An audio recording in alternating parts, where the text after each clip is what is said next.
नमस्कार। अपनी बायोलॉजी के होमवर्क में टॉप करना है तो फिर बिल्कुल सही जगह पर हैं। चलिए आज मिलकर मानव पाचन तंत्र की इस कमाल की दुनिया को समझते हैं। हम सब ने पिज्जा का मजा तो लिया ही है ना?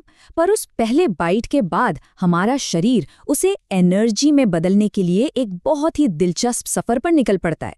तो चलिए आज इस पूरे सफर को एक साथ देखते हैं। ठीक है, तो इस सफर पर निकलने से पहले ये समझना जरूरी है कि हमारा शरीर खाने से चाहता क्या है। सब कुछ पोषक तत्वों यानी न्यूट्रिएंट्स के बारे में है। यही तो वो फ्यूल है जो हमें चलाता है। तो सबसे पहले है मैक्रोन्यूट्रिएंट्स। मैक्रो का मतलब है बड़ा, क्योंकि हमारे शरीर को इनकी ज्यादा मात्रा में जरूरत होती है। जैसे कार्बोहाइड्रेट्स जो हमें रोटी और पास्ता से मिलते हैं, ये तो एनर्जी का मेन सोर्स है। फिर आता है प्रोटीन, जो दालों और मांस में मिलता है। ये शरीर के विकास और मरम्मत के लिए बहुत जरूरी है। और हाँ, फैट्स यानी वसा, ये एनर्जी को स्टोर करते हैं और हमें गर्म रखने में मदद करते हैं। और फिर आते हैं माइक्रोन्यूट्रिएंट्स। माइक्रो मतलब छोटा। शरीर को इनकी बहुत कम मात्रा चाहिए, लेकिन इनके बिना काम नहीं चल सकता। विटामिन्स और मिनरल्स हड्डियों की ग्रोथ और एक मजबूत इम्यून सिस्टम के लिए बहुत ज़रूरी हैं। तो सवाल ये है कि हमारा शरीर इन न्यूट्रिएंट्स को खाने से निकालता कैसे है? यहीं पर डाइजेशन यानी पाचन का प्रोसेस काम आता है।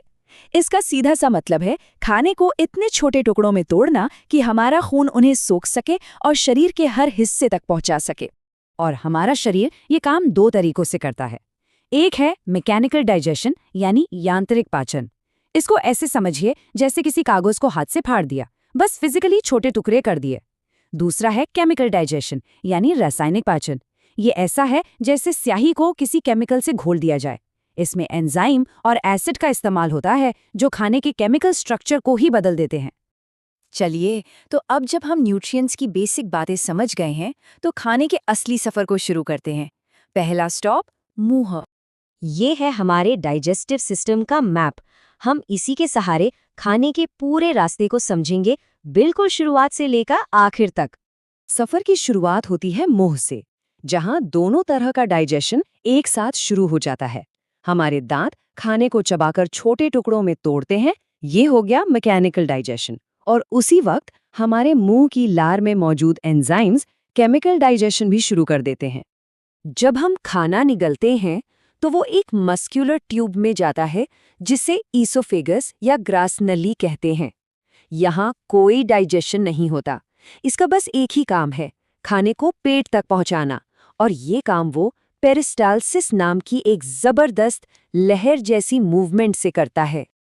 और अब हम पहुंचते हैं डाइजेस्टिव सिस्टम के पावर हाउस में, यानी पेट में। इसे एक बायोलॉजिकल मिक्सर ग्राइंडर की तरह समझ सकते हैं, जहां असली एक्शन होता है। हमारा पेट एक साथ 3 बड़े काम करता है। पहला, ये एक स्टोरेज टैंक है जो लगभग 2 लीटर तक खाना और लिक्विड होल्ड कर सकता है। सोचिए, एक बड़ी कोल्ड ड्रिंक की बोतल जितना। दूसरा, इसकी मजबूत मांसपेशियां खाने को मथती हैं, जो एक तरह का मैकेनिकल डाइजेशन है। और तीसरा, ये गैस्ट्रिक जूस नाम का एक पावरफुल लिक्विड बनाता है, जो केमिकल डाइजेशन का हिस्सा है। इस गैस्ट्रिक जूस का हीरो है हाइड्रोक्लोरिक एसिड। इसके 2 सुपर हीरो वाले काम हैं। एक तो ये खाने के साथ आए किसी भी नुकसानदायक बैक्टीरिया को खत्म कर देता है, और दूसरा ये पेट के माहौल को एसिडिक बना देता है, ताकि प्रोटीन पचाने वाले एंजाइम अपना काम अच्छे से कर सकें। पेट में इतनी मेहनत के बाद खाना एक पेस्ट जैसा बनकर छोटी आंत में पहुंचता है। यहीं पर असली जादू होता है, जहां सारे न्यूट्रिएंट्स को पूरी तरह अनलॉक करके सोख लिया जाता है। केमिकल डाइजेशन का ये सारा काम करते हैं एंजाइम्स। इनको आप छोटे छोटे मॉलिक्यूलर कैंचियों की तरह समझ सकते हैं, और हर कैंची एक खास तरह के न्यूट्रिएंट को काटने के लिए ही बनी होती है। कुछ उदाहरण देखते हैं। कार्बोहाइड्रेज नाम का एंजाइम स्टार्च जैसे बड़े कार्बोहाइड्रेट्स को छोटी छोटी शुगर में तोड़ देता है, और प्रोटीएज एंजाइम लंबी प्रोटीन चेन्स को एमिनो एसिड नाम के छोटे छोटे बिल्डिंग ब्लॉक्स में काट देता है। और आखिर में लाइपेज नाम का एंजाइम फैट के बड़े मॉलिक्यूल्स पर काम करता है, उन्हें फैटी एसिड और ग्लिसरॉल में तोड़कर।